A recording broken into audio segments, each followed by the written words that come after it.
देखते हैं कि हम पिछले वीडियो में क्या देखे थे कि हमारे पास कोई दो फलन था इस प्रकार से, पहला और दूसरा फलन, उसमें सिर्फ गुणा फॉर्म देखे। अब देखेंगे कि यदि हमारे पास सिर्फ एक फलन रहे या दो फलन रहे लेकिन उसका सिम्टम थोड़ा सा चेंज रहे तो इसका सिस्टम कैसा है, इसका सिम्टम कैसा है उसके बारे में देखते हैं।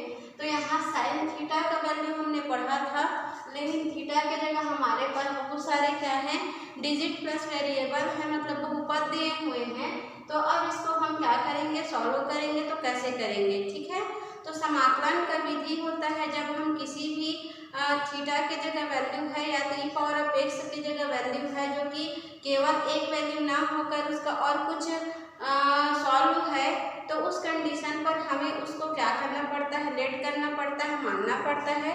और उसको मानते हैं, मानने के बाद उसको क्या करते हैं, सॉल्व करते हैं। और उसको मानने के बाद उसका क्या करते हैं, जिसको माने हैं तो अवकलन में क्या होता था, मानो और डायरेक्ट रखो। बट समाकलन में ये होता है जो मानते हैं उसका अवकलन करते हैं और अवकलन करने के बाद उस वैल्यू को वहाँ सब्स्टिट्यूट किया जाता है। जैसे इस क्वेश्चन के आधार पर समझते हैं, ज़्यादा क्लियर होगा। तो हमारे पास i यदि इतना दिया हुआ है तो इसका हमें समाकलन करना है, ठीक है। तो लिख लेंगे क्या, समाकलन करने पर, तो समाकलन करने पर जब देख रहे हैं तो हमारे पास क्या आ जाएगा, तो इंटीग्रेशन आ जाएगा और जो है साइन 2x + 3 × dx आ जाएगा। अब इसका हमें क्या करना है, ठीक है। तो इसका हमें देखिए, हम साइन x × dx का फार्मूला पढ़े हैं, बट साइन 2x + 3 × dx का फार्मूला पढ़े हैं क्या, नहीं। तो इसको हम लोग मानेंगे, क्या करेंगे, कुछ भी संख्या मान लेना है। माना कि जो 2x + 3 है उसको हमने क्या माना, u माना, क्या माना, u माना। तो अब क्या करना है, तो इसको जो माने हैं इसको देखेंगे दोनों साइड को, ठीक है। और जो फलन है जिसको हम माने हैं उसी के रिस्पेक्ट में हमें क्या करना है, डिफरेंशिएट करना है। तो दोनों पक्षों का हम x के सापेक्ष अवकलन करेंगे। दोनों पक्षों का लेफ्ट को देखना है, इसमें x के सापेक्ष अवकलन करने पर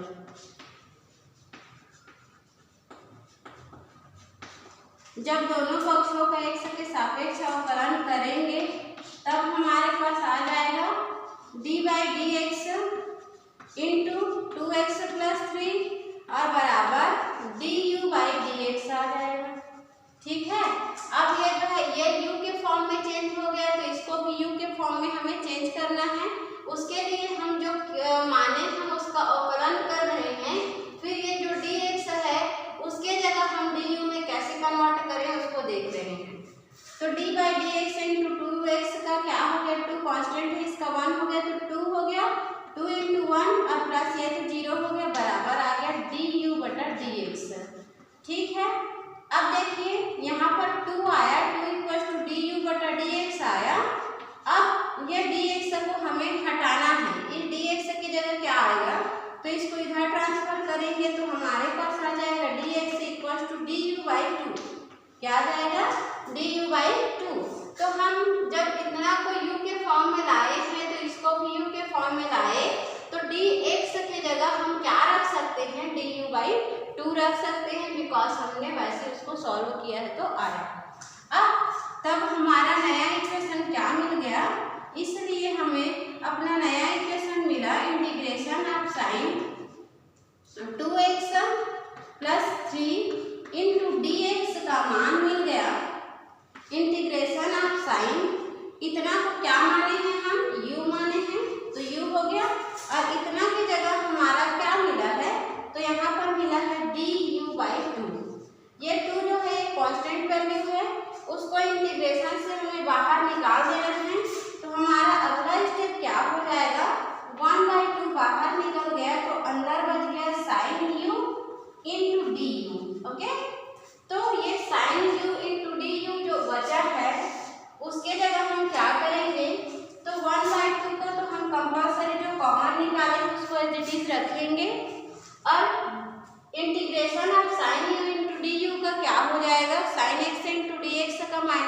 x होता है, तो इसका हो जाएगा माइनस कॉस u। ठीक है, अब क्या करेंगे अगला स्टेप कि हम कॉस, ये माइनस है उसको सामने ले आते हैं और कॉस हो गया और u का जो वैल्यू है उसको सब्स्टिट्यूट कर दो। क्या है तो 2x प्लस 3 है, तो यहाँ आ गया 2x प्लस 3, देन हमारा ये क्या होगा और प्लस c आप लोग ऐड कर सकते हैं, ये हमारा आंसर होगा। ओके, तो उम्मीद है कि आप लोगों को अच्छे से क्लियर हो गई, और यदि कोई भी डाउट होगा तो आप लोग बिल्कुल क्वेश्चन उठाएंगे और आप लोगों को 100% क्वेश्चन उठाने का हक है। यदि कहीं पर नहीं समझ आ रहा है और समझ आ गया, ऐसे रिप्लाई बिल्कुल भी आप लोग नहीं करेंगे। ठीक है, तो हम आगे देखते हैं। यदि ये एकदम सिंपल क्वेश्चन से थोड़ा सा टफ क्वेश्चन आ जाए तो उसके लिए हमें क्या करना है। ओके,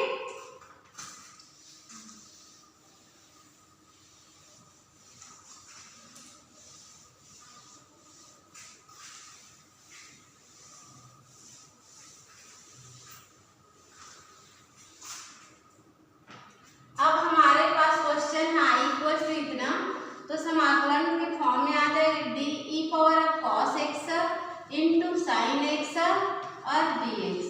ठीक है, अब बताइए यहाँ पर जो क्या है एक्स्ट्रा, जो हम डायरेक्ट नहीं कर सकते, तो हमारे पास कॉस एक्स ऐसा एक्स्ट्रा टर्म है जिसको हम डायरेक्ट नहीं कर सकते, देन इसको हमें क्या करना पड़ेगा, मानना पड़ेगा। तो सॉल्व करेंगे तो हम मानेंगे, माना कि cos x इक्वल टू क्या है, तो u माने। क्या माने हमने, cos x इक्वल टू हमने u माना, तो अब इसका x के रिस्पेक्ट में डिफरेंशिएट करना पड़ेगा। समाकलन का विधि है कि जो मानते हैं उसका अवकलन करना पड़ता है, तो अब हम क्या करेंगे, इसका अवकलन करेंगे, तब आ जाएगा हमारे पास डी बाई डी एक्स और कॉस एक्स और इक्वल टू आ जाएगा डी यू बटा डी एक्स। तो जो लेफ्ट में हमारा फंक्शन रहेगा उसी को देखकर हमें क्या करना है, डिफरेंशिएट करना है और इसी के रिस्पेक्ट में डिफरेंशिएट करना है। तो D by D x cos x का क्या होता है, तो माइनस साइन एक्स होता है, इसको रख दिए, फिर इधर बराबर करके हमारे पास D U by D X है। अब डी हमारे को चाहिए, हमें ये sine x into D X है, यदि इतना को यहाँ ट्रांसफर करते हैं और माइनस को उधर ले जाते हैं तो sine x into D x equal to हमें माइनस डी यू मिलेगा। क्लियर है, जब हम इसको मान रहे हैं तो हमारा इतना के जगह हम डी यू सब्स्टिट्यूट कर सकते हैं, बिकॉज हमने अभी प्रूफ आउट किया है कि ऐसा हो सकता है। तो हमारा नेक्स्ट स्टेप आ जाएगा, इसलिए हमारा नेक्स्ट स्टेप आएगा e power of cos x into sine x और dx इक्वल टू, हम इसको डायरेक्ट सॉल्व नहीं कर सकते, इसीलिए इसको हम माने हैं, तो क्या माने हैं, e पावर ऑफ u माने हैं। तो जब इसको मानते हैं तो इस x को u के केस में लाना रहता है, तो इस x को u के केस में लाने के लिए हमें इसका क्या करना पड़ा, अवकलन करना पड़ा। अवकलन को देखना है, लेफ्ट जो फंक्शन दिखा रहा है उसी की रिस्पेक्ट में हमें डिफरेंशिएट करना है। तो हमारा स्टेप आया sine x into D x equal to minus d you.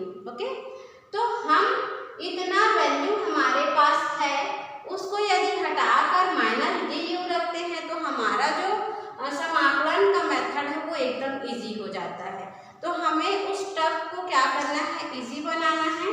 तो यहाँ माइनस लगा दिए बाहर और डी यू को डाल दिए अंदर। अब जब इसका फार्मूला लगाए तो हम जानते हैं integration of E power of you into D you का क्या हो जाएगा, ई पावर ऑफ यू हो जाएगा। तो ई पावर ऑफ यू हुआ, जब इसका समाकलन किए तो माइनस हो गया। यू को हमने क्या माना था, देखिए यू किसको माने थे, तो cos x को माने थे, तो हमारे पास आ जाएगा cos x और ये हमारा प्लस सी भी आप लोग जोड़ सकते हैं और ये हमारा क्या हो जाएगा, आंसर हो जाएगा। तो क्लियर आप लोगों को। तो ऐसे टॉपिकों को हमें क्या करना है, मानना है और सॉल्व करना है। तो आप लोगों को अवकलन और समाकलन दोनों से रिलेटेड आप लोगों को मल्टीप्लाई का क्वेश्चन और डिवाइड का क्वेश्चन और सिंपल क्वेश्चन कराया जा चुका। अब हम मानने वाला भी क्वेश्चन कर चुके। आगे वीडियो में हम देखेंगे कि जो इससे और टफ है, यदि अंश और हर के कंडीशन में है तो उसके लिए हम समाकलन के लिए कैसा फॉर्मेट यूज करेंगे। ओके।